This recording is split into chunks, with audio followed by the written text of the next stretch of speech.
Welcome to the latest United We Stand video. I'm back with a familiar face, Brian McClare, and we're going to talk for 5 minutes about the role of a sporting director, a technical director, call it what you want, or in the words of Arsene Wenger, I have no idea what a sporting or technical director is supposed to do. If I was to ask anyone in the world what a good sporting stroke technical director does, then it would be this man here.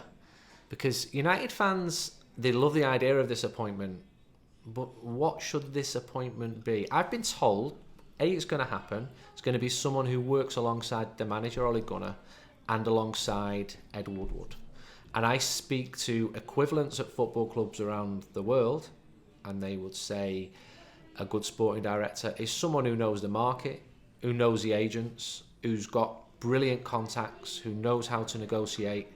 But you've actually been in there rather than just writing about it. Yeah, but I think that it's a sort of situations that's different for clubs. And for me, I would say that encompassing the roles in the past, that Arsene Wenger was probably doing much of that. Yeah. And Alex Ferguson would have been doing lots of things aligned to that. So Fergie would be going to scout players. Just much of that.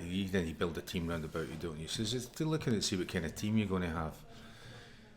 How I would, if I was in a position where I'd be looking for that kind of role or whatever, I think that to be the most successful. So I think that similar in a way. I think Levy at Tottenham does that, very much does that. A lot of that stuff is really that. Why have someone in between Ed Woodward and Ole Gunnar, right, who's just been appointed? It would appear right away to my mind, I'm thinking flak catcher. Now, I think it would be cleaner and easier if he sat between Ole Gunnar and the board, which basically is in America, with the Glazers, and that this person can then. And then obviously you have to have a relationship with Ed Woodward, because he would be part of whatever role he wanted to continue to be in. Also Richard Arnold, who's running how the club runs. And that you have to have I would see you'd have to build a dialogue and relationship and all that, because with the number of sponsors and the commitments that have been made to these sponsors with regards to player involvement or coach involvement needs to be managed to the benefit of the club, obviously, but more particularly in making sure that, because they would understand exactly what it was like, so somebody being an ex-player, what the demands on the player can be, and it's much to say that there's only a certain amount of things to do with regards to coaching and training times and activities. You need to rest, and you need to rest in between coaching sessions, and obviously need to rest in between games. But there are certain days, certain hours of that day, where some of these activities can take place. And I think it would be because the person, well, right away, first of all, I would expect that person's based at the training ground, so builds up relationships with all the people that are there, and gets to know all of them, and he's there, or he or she is available at all times for first of all for the first team. So someone who helps be a buffer between the commercial demands. I would see that, yeah. So Mike Phelan did that under Fergie a lot of the time. Yeah, he could do that, yeah. Well, I could see Mike Phelan doing that whole role, because you're part of it, you part of it, and it should really become, so how I understand it happens, and other clubs understand it a lot of times. For example, back in the day, Juventus, the coach would go in, say it was Marcello Lippi, would go and say, look, there's a list of players. There would be maybe say 12 players on the list, A, B and C, and in 4 categories, and they wanted 4 players.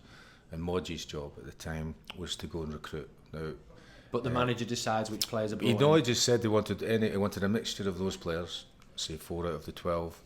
He wasn't expecting to get all 4 A players. But it's coming from the manager. It's not the sporting director saying we. No, he just said. But then you have a discussion to decide, so that the manager's involved in that. Or if you've decided as a club policy that the coach just coaches whatever players you put in front of him, then you make that clear to the coach when he's taken over. Which would be a massive about turn for Manchester United. Well, it's never been like that, no. But that's not to say that it wouldn't work that way, you know, because We're not all going to get it right. When we're talking about recruitment, you'll have a view of what players you would like to see at Manchester United. I have a view of what I would like to see, and no doubt Ole Gunnar's got a view of which players that he would like to sign. You think it's good that United are looking to appoint someone in this role? I think anything that there's so much. As I say, there's so many other activities involved now. I would like to see somebody that understands exactly what's going on and give it the right. Well, for me, it's really. Can you explain then? Somebody to explain, as their job to explain what they're doing with regards to recruitment. So they say, right, we're going to go and buy. Say we're going to try and recruit Rabiot, who's in dispute at Paris Saint-Germain, and you don't get him for whatever reason. But at least they would like to say, well, we'll try to sign him, and it didn't quite work out for either party or whatever. Sir Alex Ferguson wanted you to have this role. Did he? Yes, you did. How do you know that? Because I do. It's my job to know these things. And at the time, I don't think the club wanted to make that appointment. So they've changed the tune. The Glazers didn't want to do it then. Yeah. But maybe he was doing maybe a lot more of that than they're expecting Ole Gunnar to do. I don't know. Thank you for your time. Thank you, sir.